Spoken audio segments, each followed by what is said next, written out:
Your life flashes before your eyes, and you start seeing connections between things.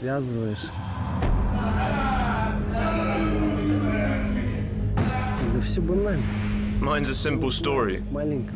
It started with a beer, that led to a joint, and then it got more serious. 33-year-old Yevgeny is heroin dependent. He's married with a child and has used drugs since he was 18.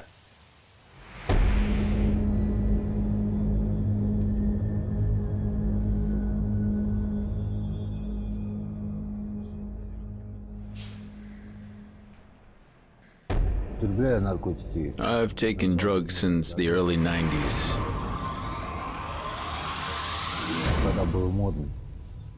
It was trendy then, and I was young and stupid.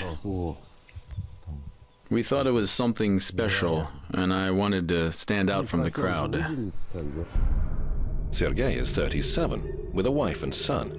He's been heroin addicted for 16 years.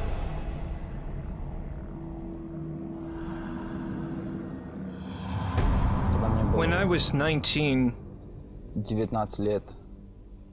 I started taking OxyContin.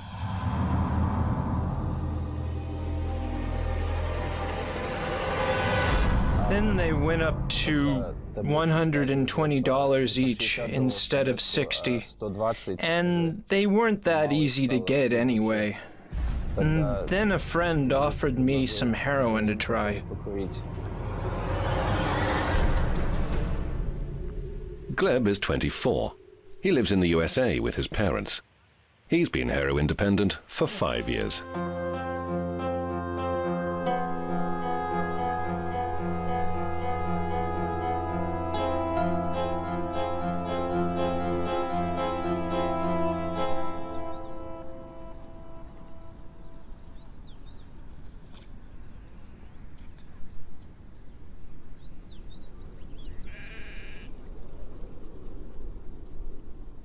The Central Asian state of Kyrgyzstan is a mountain country between the Tian Shan and Pamir ranges, with beautifully picturesque scenery of wide valleys and stunning lakes.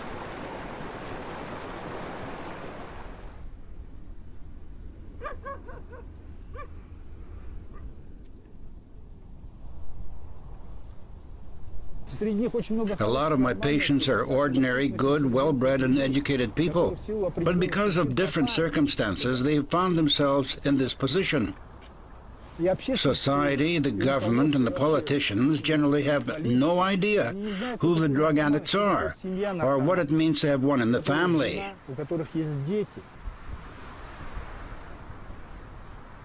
Addicts from all over the world have been coming here for more than 20 years. When they hit rock bottom, they seek help in Kyrgyzstan.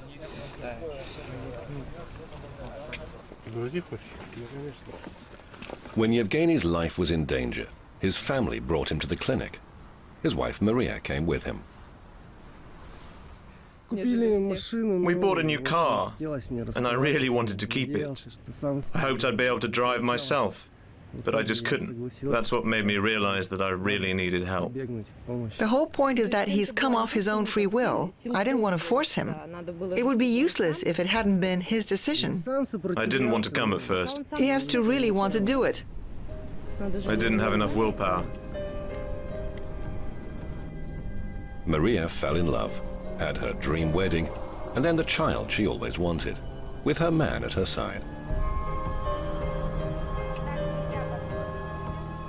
It was a shock to learn that her husband was a drug user. His sister was the first to realize he had a problem.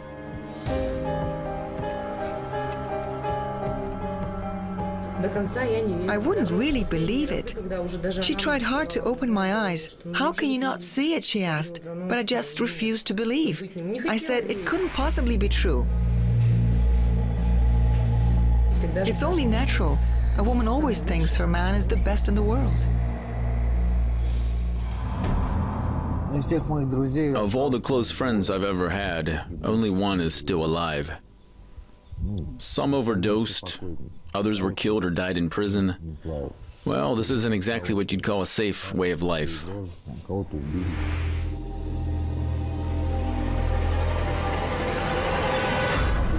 It's been a long road. I should have come here way back in '93, but the truth is that I was sent to prison several times, and so it wasn't something I could do.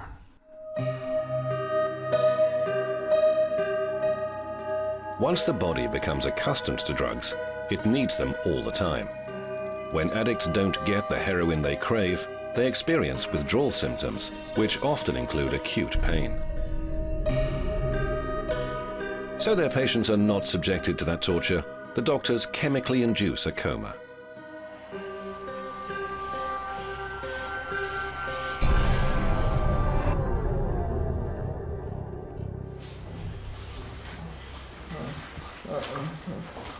Who is this doctor? I am. His name's Ildar. He's 29, and at the moment he's going through his 4th blockade. He's been taking drugs for 5 years. From 2005, he occasionally used marijuana, and then heroin from 2007 to 2009. For the last 6 months, he's been on crystal meth. He alternates between drugs and has taken heroin about once a month in the last 6 months. Now he says he's ready for the pilgrimage. We give new patients a thorough examination, first of all, and carry out all the necessary tests. After that, we individually select the best treatment method for each of them. For some patients, as few as 3 or 4 sessions are enough, while others may need 5 or 6, or even more. They are comfortable in this state. If their temperature rises or the pulse rate increases because of sympathoadrenal attack, or if the patient's life is in danger, we can bring them out of induced coma at any time. There is an antidote.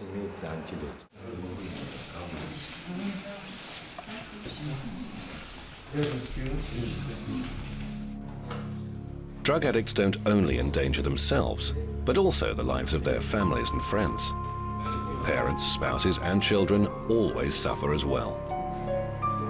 Relatives usually go with the patients to the clinic.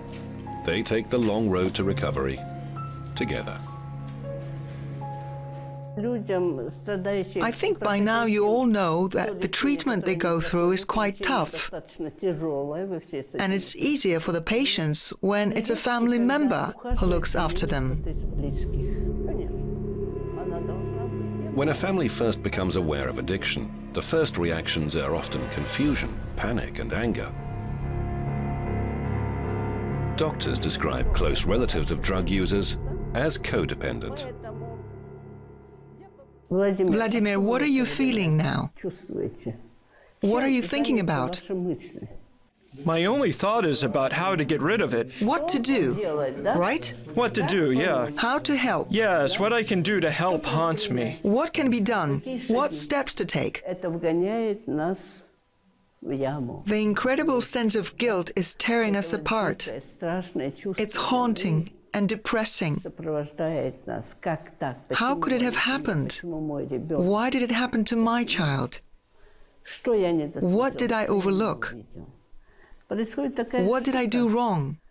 That's what happens when a person's mind is consumed with thinking about someone else.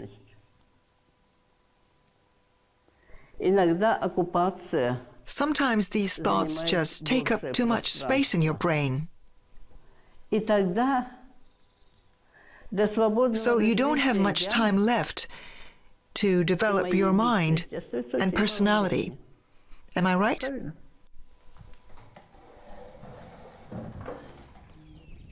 The treatment is intended to help not just the patients, but their families as well, to ease their guilt, pain, and fear. Once a drug addict does give up heroin, perseverance is vital. For that, they need to be calm and relaxed. They are medicated, so they can continue their psychotherapy treatment with a clear mind. We'll work with them for at least a week. but that varies for different patients. On average, the psychotherapy takes 7 days. We can predict quite accurately which of our patients is most likely to fight on till the end and which will break.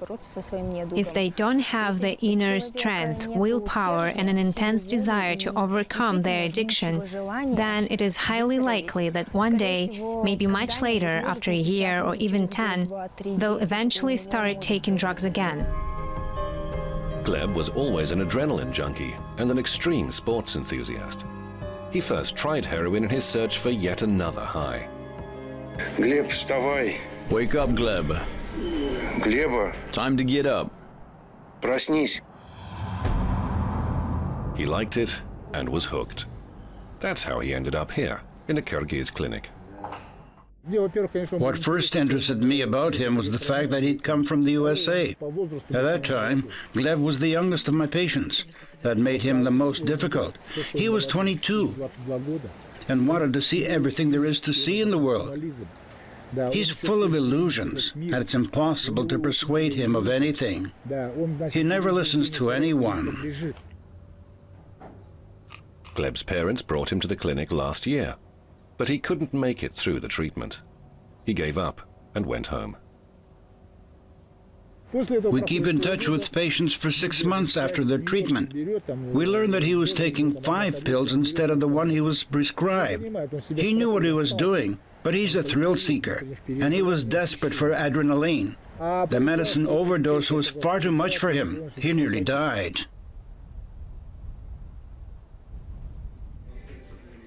Now Gleb is back at the clinic to complete his treatment, to prove to himself and the doctors that he can do it. Even at the clinic, there are still temptations. After the coma stage, Yevgeny met a patient who invited him to smoke some weed. We had a huge row. We have no secrets from each other, so one day he just came out and said that he wanted to smoke marijuana. I told her honestly that they had offered me some to smoke, and I did. He said I couldn't say no, and then the doctors had to bring me round.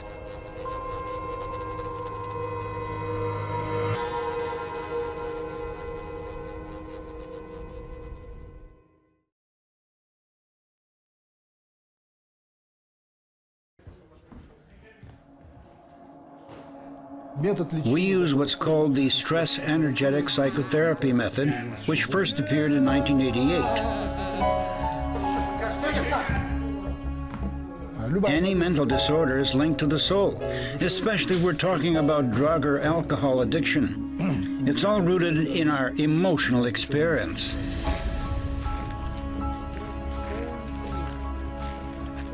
On the shores of Lake Issyk-Kul, the patients take a 24-hour vow of silence. They live austere lives and meditate in search of inner peace.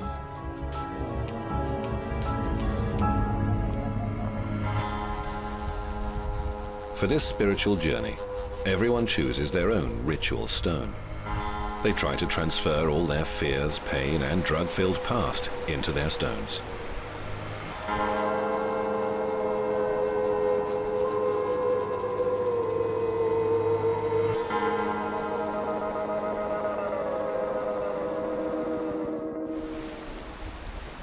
The Alabel Pass is about 3,000 meters above sea level and marks the starting point for each patient's final trial, the pilgrimage. 250 kilometers of rugged mountain terrain. They'll have to negotiate it on foot, and they're likely to suffer from heat, cold, sore feet, and lack of oxygen.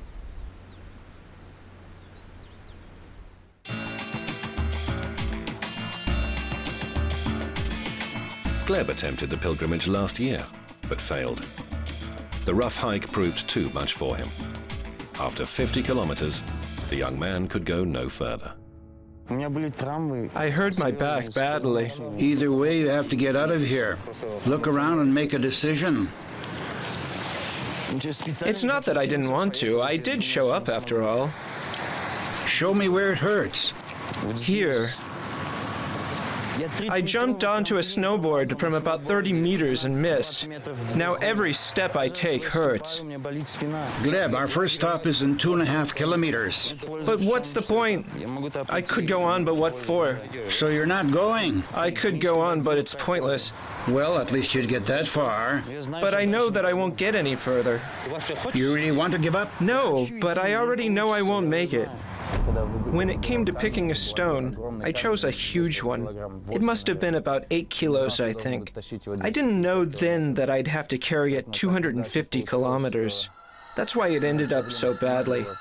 I have problems with my back. I nearly broke my spine when I was 15. So on the first day, my back hurt like crazy. I even wanted to give up, but decided against it. I walked for 3 days. But as my stone was too heavy, I broke it into pieces to make it lighter and was disqualified. Now, though, I've come again to finish the whole 250 kilometers. Look, Gleb, a lot of people were against bringing you back to the clinic. Do you understand? They still don't really want you here. But we've decided to give you a second chance.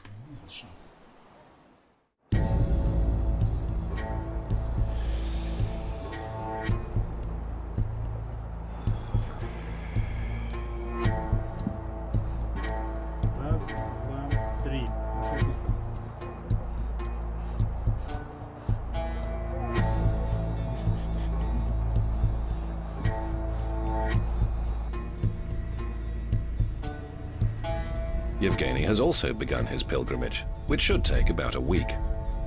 One of the doctors accompanies him, and an ambulance delivers everything he might need: medicines, water, and a tent to sleep in.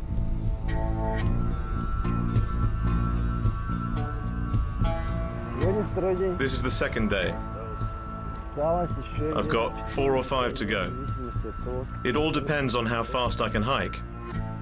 To be honest, I thought it would be easier, especially the first day. I didn't think 60k a day would be too difficult. I did 20k, and then another 10, and that's when it got really hard. For the last 5 or 10 kilometers, I haven't been walking as much as crawling. While you're walking, your life flashes before your eyes. And you start seeing connections between things. I think about my future, about everything, really. There's no one to talk to, so sometimes I hum tunes to myself.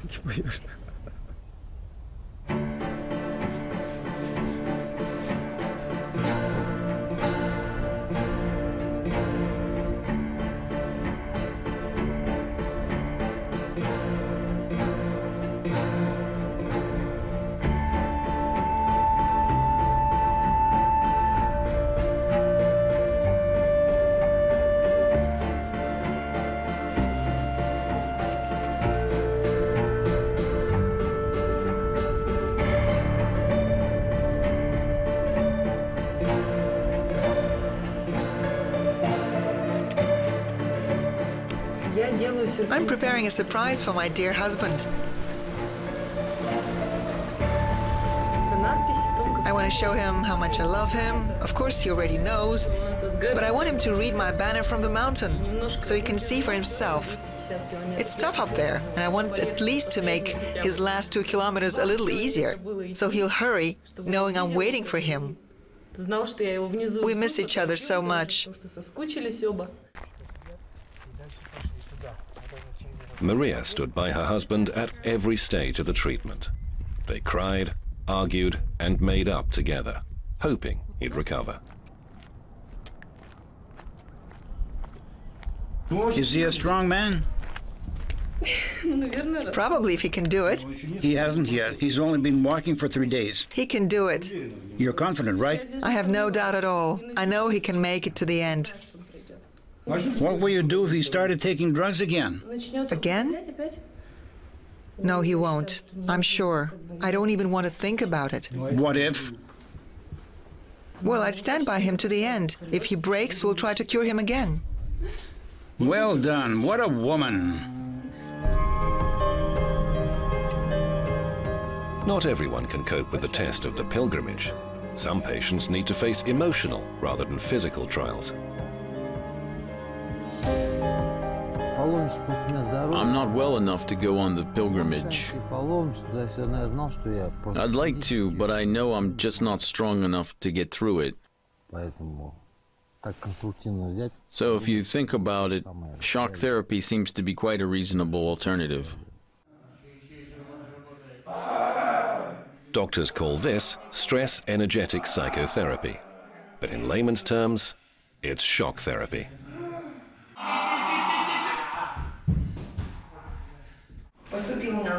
He came to us with serious withdrawal symptoms and went through 6 blockades.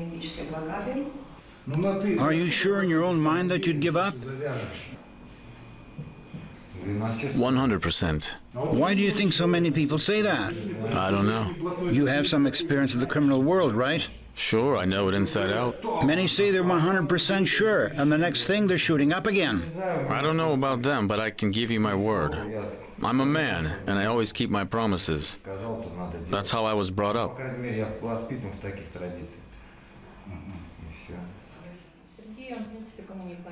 The doctors have decided that after his induced coma and therapy sessions, Sergei should now be given shock therapy.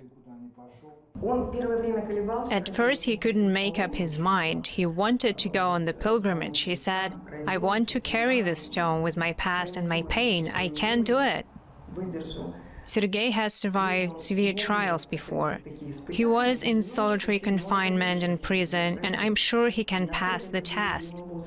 The big question, though, is how important it is to him. So I think that for him, stress-energetic psychotherapy is the best option.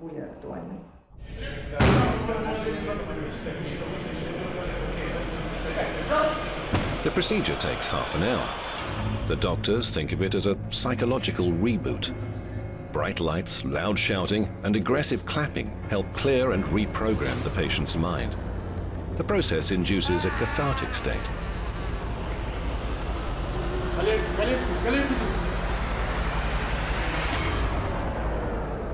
It's a little like hypnosis. We repeat, "You're strong, you're powerful, you can do it." There's no need for drugs in your life anymore. And these subliminal thoughts become imprinted in their minds.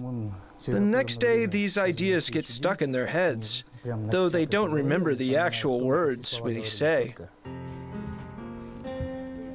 Gleb sets out on his pilgrimage again. This time he's chosen a smaller stone, which will be physically easier for him, but psychologically much harder. Loving parents and a good career are waiting for him at home, and he's promised to come back cured.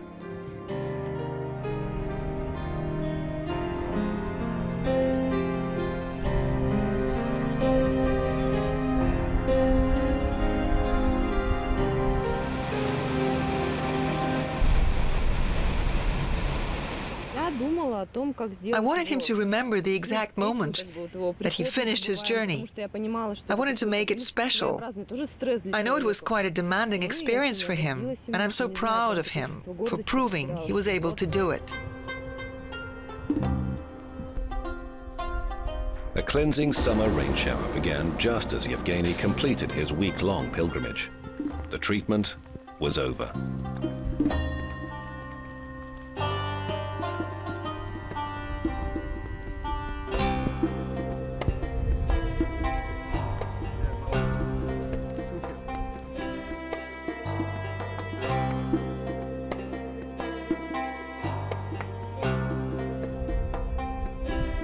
The patients rid themselves of their negative past by discarding their stones and symbolically burning their troubles on the sacred Tashtarata mountain.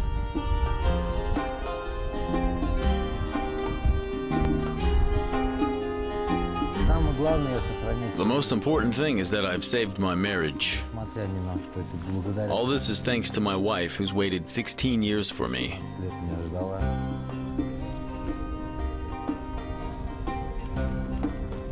After the treatment, Sergei kept in touch with the clinic for a month. He claimed to have stopped taking drugs. Now he's not answering his phone, and no one knows where he is. I've been going to university for 5 years and still have no degree, but now I am going to graduate. Gleb finished his pilgrimage and returned to the USA. He doesn't take drugs and has taken up extreme sports again. He's convinced he will never return to abusing drugs again. I flew a paraglider yesterday, and I'm thinking of buying one. The Urals where I live are perfect for it. Yevgeny and Maria have returned to their hometown and changed their social circle. Yevgeny has found a new job now and has taken no drugs for 6 months. He wants to give up smoking and hopes for a second child.